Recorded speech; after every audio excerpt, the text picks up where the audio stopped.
Clear over, come over the hill, down by the valley so shady. He whistled and he sang till the green woods rang, and he won the heart of the lady.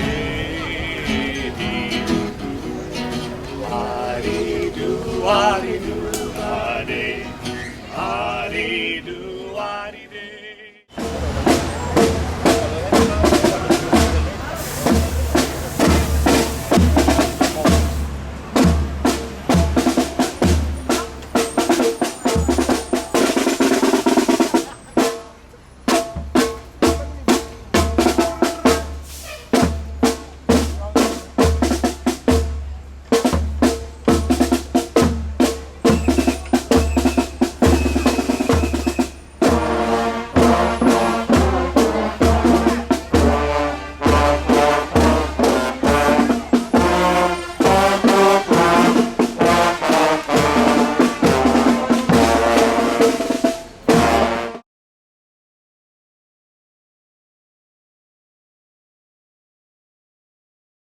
I'm thrilled to be here. My name is Carol Collins Malone. I'm the grandniece of Julia Isham, and I'm standing here with my brother, William Bradley Isham Collins, who was named after William Bradley Isham, in whose memory this park was given.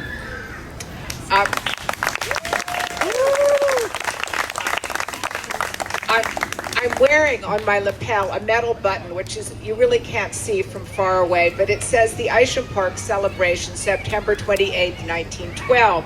And when I was a little girl, I found a large trunk full of musty and dusty old letters and photographs in my parents' New York apartment. And along with them, I found this pin, and I was fascinated by the photograph on it and the idea of the Isham Park Celebration, the celebration of the gift that my great Aunt Julia gave this land and this house that was standing to the city. And so it's with enormous pleasure that I'm standing here 100 years later wearing the pin that I found when I was so young. And I hope you'll come up and take a look at it afterwards. It's kind of fun. Our great-grandparents, William Bradley Isham and his wife Julia, bought this land and bought this house in the 1860s. And they intended it as a summer home for their family, for their 6 children. And they came up here for about 40 years from downtown in Manhattan to enjoy their summers here. My grandmother, Flora Isham, the niece of the senior Flora Isham, was born here in August of 1873. And later she was married right here to our grandfather in 1903. And the summer before the house passed to the city, our family, my aunt and uncle and my grandparents spent the summer up here.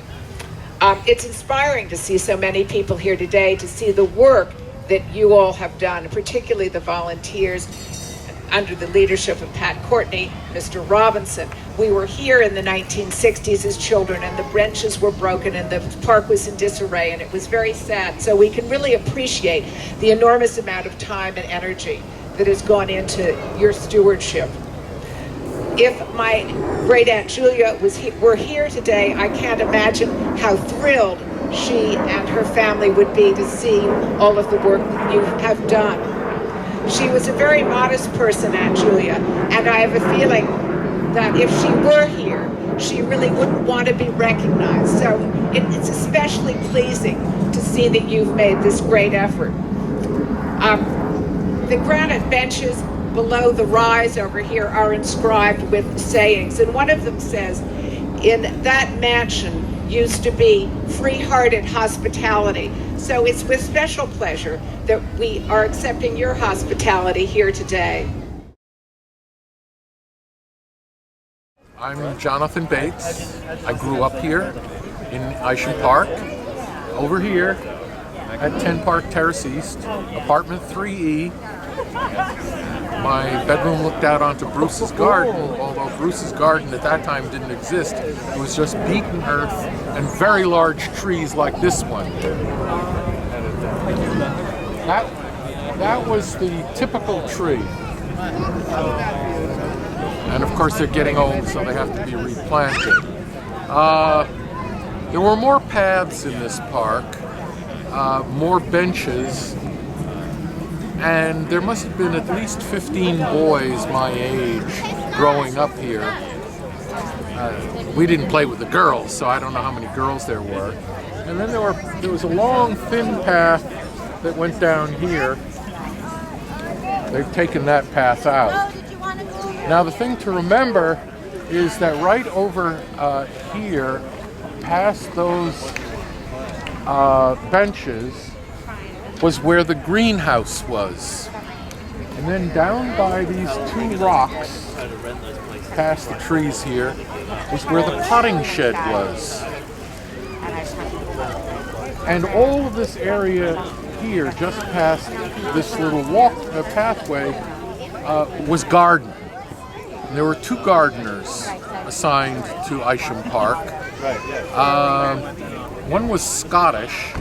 My dad was English, so they got along very well together.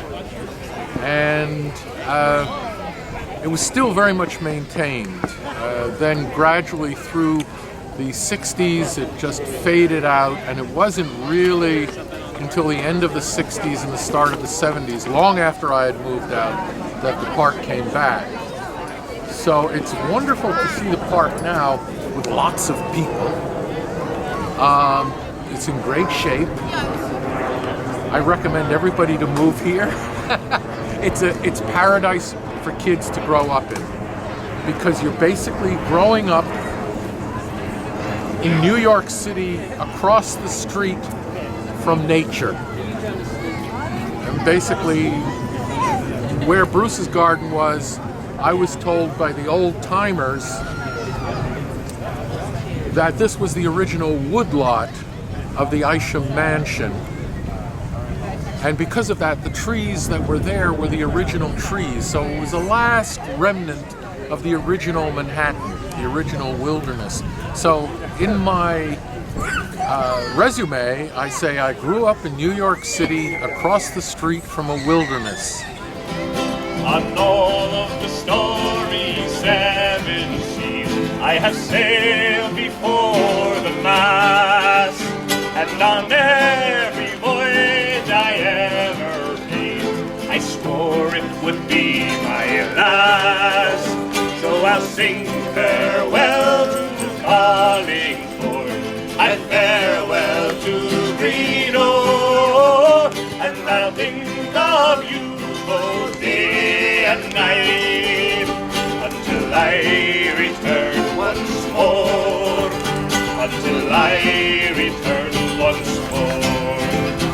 Now I had a girl called Mary Boyle, and she lived in Greenock, and the foremost thought that was in her mind was to keep me safe on the shore.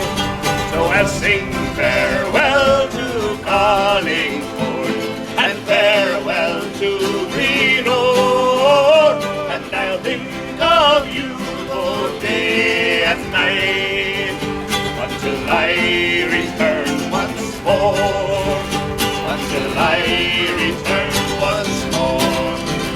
Now the land and life is all his own. He can go or he can stay, but when the sea gets in your blood, when she calls you must obey. So I'll sing farewell to Carlingford, and farewell to Greenock, and I'll think of you both day and night, until I